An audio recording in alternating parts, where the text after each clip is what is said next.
Many people are interested in learning more about the Soviet Union's secret UFO encounters because it is an exciting subject. The level of the Soviet Union's involvement with and familiarity with UFOs has been the subject of rumors and conjecture over the years. Access to reliable data and government documents is constrained. Welcome to my channel, The Mystery Files, and before diving into the mysteries of history, there is a small reminder. If you're really interested in this kind of information, don't hesitate to subscribe to my channel and hit the bell icon if you don't want to miss out on our new videos. Several of these mysterious items have been confirmed by us to be real. The head of the Pentagon's most recent UFO probe, which you undoubtedly know as UAPs today, said as much. The lengthy tradition of ridiculing has ended. UFOs exist, they are present, and no one knows who is responsible for their construction. The world would be stunned by the unsettling similarities between events taking place in the US and the world away behind the impenetrable Iron Curtain, despite the fact that UFOs have been a part of American culture for almost a century. The cover-up is done. Numerous very real UFO-related phenomena are taking place, some of which were prominent enough to attract the notice of CIA spies operating behind the Iron Curtain. A truly astonishing incident took place on Hill 611 on January 29, 1986 at 7:55 p.m. This unremarkable little mining village would suddenly become the most significant location in the whole Soviet Union that evening.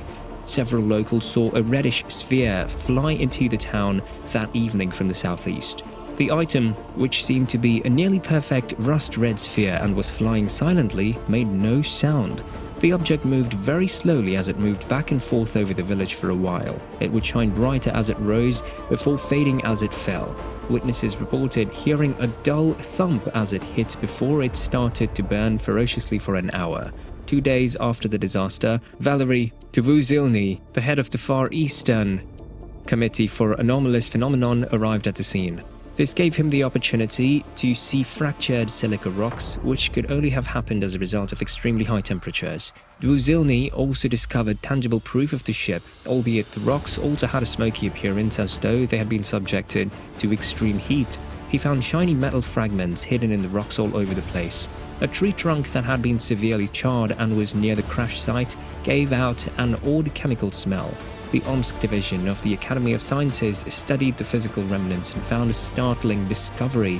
When the shards were examined, it was found that some of them had formed into what seemed like little nets, but were actually made of ripped, extremely thin threads that were 17 micrometers wide. Each thread was made out of solid, tiny gold wires that were entwined with even thinner threads that were connected together in plates. It would take decades for the technology to reproduce this kind of exquisite nanoconstruction, at least not in human hands. The inquiry focused on the object itself before it crashed because it was impossible to glean information from the remnants. A similar red sphere was spotted near the Xichang Cosmodrome on January 25th, just a few days before the collapse. According to the witnesses, the object appeared to just hover as if it were watching the Cosmodrome directly. After 30 minutes, it vanished. There was also tangible proof. On February 8, 1986, at about 8:30 p.m., 8 days after the crash on Hill 611, witnesses once more reported seeing odd objects in the sky. This time from the north, 2 yellow spheres descended upon the village. The spheres traveled directly to the collision scene as though they were on the lookout for something. Once there, they made 4 circles around the crash scene before turning to the north and returning the way they came. Then, the next year, 11:24 p.m. on November 28, 1987, a nearby military base is flooded with reports of flying circles. Up to 32 flying objects were reportedly spotted by terrified people in 12 separate adjacent communities. In a hurry, alarmed Soviet military troops traveled to the closest towns to see the odd flying lights for themselves. They hovered at varied elevations between 150 and 800 meters, with no audible sound and no obvious propulsion. People noticed electrical equipment problems as the lights passed over their homes. These are some of the most remarkable occurrences of UFO appearances. There are many ideas and concepts brought by many individuals about these unbelievable facts over time.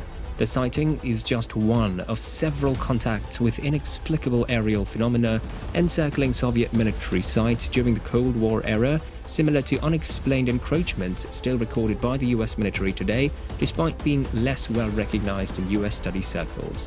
Many of the above elements were present in a way the media discussed UFOs. Are these alien beings? Are they a member of our military or another country's military? If they are not an alien, Are the individuals who are pushing the story and citing reports acting honestly, or are they con artists? Now it's your chance to give the answer. That brings us to the end of this video. Thank you for staying till the end of this one, and don't forget to like, share, subscribe and tell us what you think about this video down in the comment section. Let's meet with another amazing video.